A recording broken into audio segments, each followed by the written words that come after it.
like one haka move. Like, come on. Just get it. Oh, yes! Fame doesn't last forever, with established household names being replaced by TikTok sensations, YouTubers attending the Met Gala, and the slow death of the music industry thanks to viral SoundCloud singles. It's clear that pop culture is evolving at a dizzying rate. These days, more and more celebs are taking up regular jobs or branching out into different fields in an attempt to stay afloat. Here are 11 examples. Of the three Jonas Brothers, some cruel netizens have always claimed that Kevin lacked the necessary star power to be a successful celeb without his two siblings backing him up. The eldest sibling, who bought his own property at the young age of 21, now resides in New Jersey and works as a contractor and co-owner of Jonas Werner Fine Custom Homes. Although he's not strapped for cash with a net worth estimated at $40 million, Kevin has made a nice chunk of change since he began transforming mansions with potential in 2020 and seems to have no regrets about leaving the limelight behind. The former teen heartthrob's impressive property portfolio, which has been reported on by dozens of news outlets in just 2 years, comes as a result of his business acumen and attention to detail. Sarah Michelle Gellar of Buffy the Vampire Slayer fame was spotted by a talent agent at just 4 years of age and made her screen acting debut at 6. After a long and fruitful career which included roles in The Grudge, Scooby-Doo, and Veronica Decides to Die, the actress and producer turned her creative talents to the world of entrepreneurism. Having been considered an international sex symbol throughout her 20s, many feared that Sarah would age out of the industry and quietly fade into the background after hitting her peak. Luckily, the intelligent blonde teamed up with Gallet Labo and Greg Fleischman in 2015 to co-found Foodsters, an e-commerce and retail food crafting brand selling organic baking mixes and kits for families. Between the beginning and end of 2017, the brand's products became available in 8,000 stores, following a surge of interest from retailers. The following year, Foodsters and Starbucks inked a deal to sell mug cake mixes in thousands of Coffee Giant stores.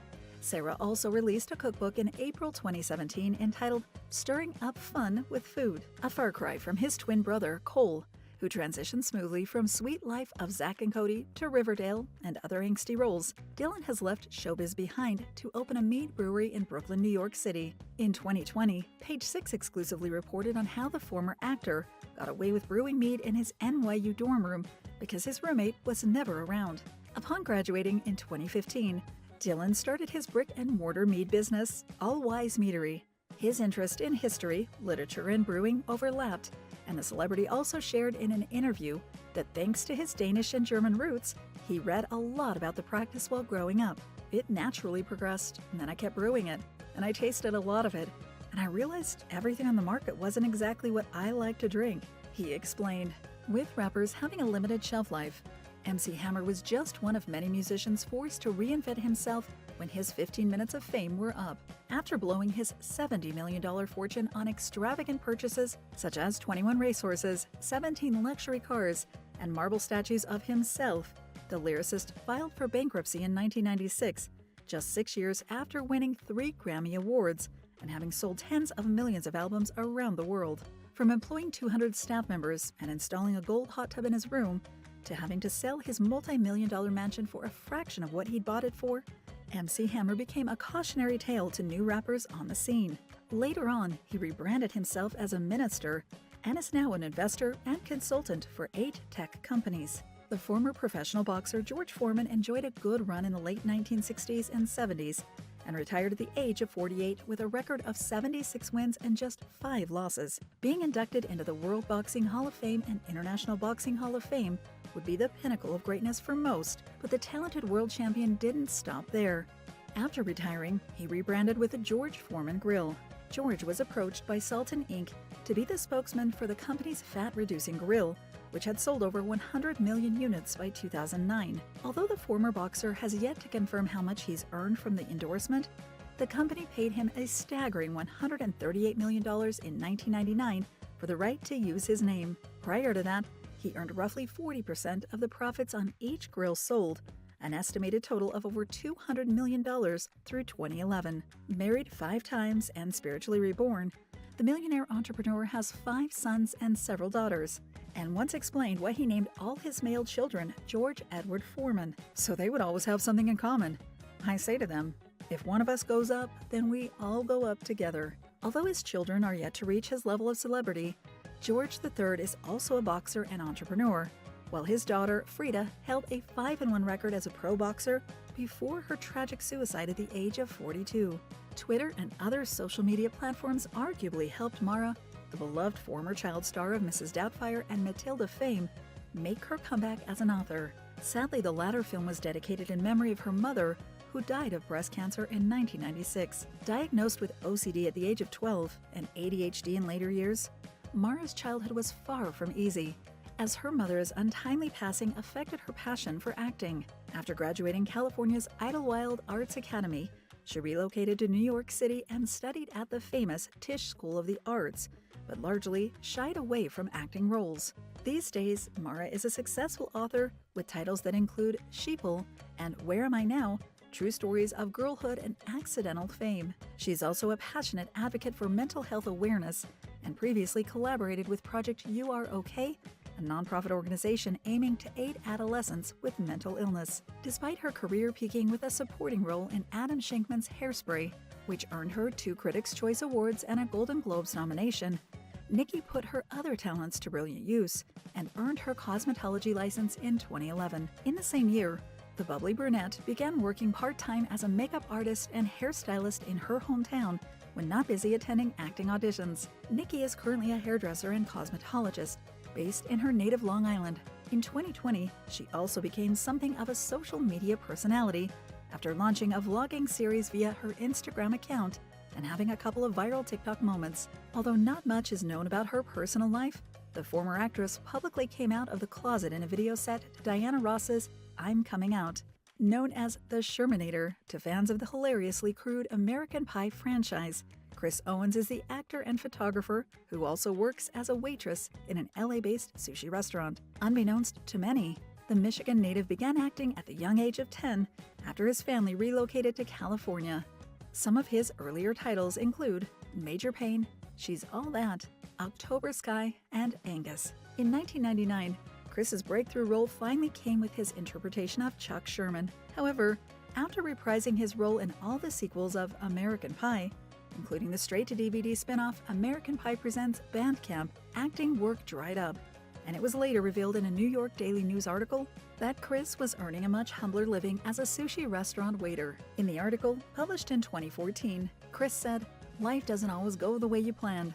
I love acting and this job lets me stay in the fight." Thanks to the much-needed publicity, the actor appeared in 2 films and had a minor role in Criminal Minds after its publication. Ferdinand Lewis Alcindor Jr., converted to Kareem Abdul-Jabbar, played 20 seasons in the NBA as a center for the Los Angeles Lakers and Milwaukee Bucks, proving himself a priceless addition to any team. Kareem was a record 19-time NBA All-Star, a 15-time All-NBA team member, and a 6-time NBA Most Valuable Player, and is often rated a top 3 player in NBA history and the greatest of all time by many. After leading the Bucks to its first NBA championship in 1971, Kareem adopted the Muslim name he's known by today. His retirement came at the age of 42 in 1989, when he was the NBA's all-time leader with 38,387 points, 1,560 games played, and 1,074 career wins. However, the sportsman's story didn't end there. From gaining martial arts training from Bruce Lee himself to being an actor and best-selling author, there's nothing the New York City native can't do. These days, Kareem is a respected writer and activist, with most of his works centering on African American history. His first book, written with co-author Peter Nobler in 1983, was a roaring success and named after John Coltrane's jazz album Giant Steps. Some other titles include Brothers in Arm, the epic story of the 761st Tank Battalion, and On the Shoulders of Giants, My Journey Through the Harlem Renaissance. Also regarded as one of basketball's best players, and particularly centers of all time, Shaquille Shaq O'Neal has never strayed far from the limelight even after retiring from the sport. With a career spanning decades, a colorful love life, and 4 rap albums under his belt, some would argue that the beloved household name is far from regular despite working more discreet jobs. Some of Shaq's many professional ventures over the years include producing electronic music, touring as a DJ by the name of Diesel, and an acting career with roles in Blue Chips and Kazam. From 2013 to 2022, the entrepreneur was a minority owner of the Sacramento Kings of the National Basketball Association, NBA, and he is currently the general manager of Kingsguard Gaming of the NBA 2K League. In 2005, the basketball pro also dabbled in law enforcement and was subsequently given an honorary U.S. Deputy Marshal title. Although Shaq's currently going through a rough patch in his love life and lamenting his divorce from Shawnee O'Neal, who faithfully stuck by his side through years of alleged infidelity until she found love again with a well-known pastor, we're sure that he'll have no trouble keeping himself distracted with his busy career. The singer-songwriter, pastor OBrien, is known for his soul singles Take Me to the River, Tired of Being Alone, Love and Happiness, and his signature hit, Let's Stay Together. Following his girlfriend's tragic suicide, Al turned to gospel music and became an ordained pastor, and although some fans claim that the devastating incident sparked the singer's spiritual rebirth, naysayers are quick to cite his diminishing popularity as a musician in the late 1970s. Dubbed one of the most gifted purveyors of soul music and inducted into the Rock and Roll Hall of Fame in 1995, Al has also won a Grammy Lifetime Achievement Award and is a Kennedy Center Honors recipient. Unfortunately, his professional accomplishments are overshadowed by various assault and battery charges, including a civil suit from his former secretary, who alleged that the soul singer beat her and shoved her through a glass door following a work-related dispute. These days, Al is enjoying a low-key lifestyle with his nearest and dearest. The Reverend is spending his golden years in Arkansas, but has several tour dates lined up for the next few months to keep the money coming in. Thank you for spending some time with us. Make sure to like and subscribe so you never miss another video. We also handpick these videos, which we recommend you watch next. You can talk to us on all social medias or ask a question in the comments below. Thank you for being with us, and we'll see you back tomorrow.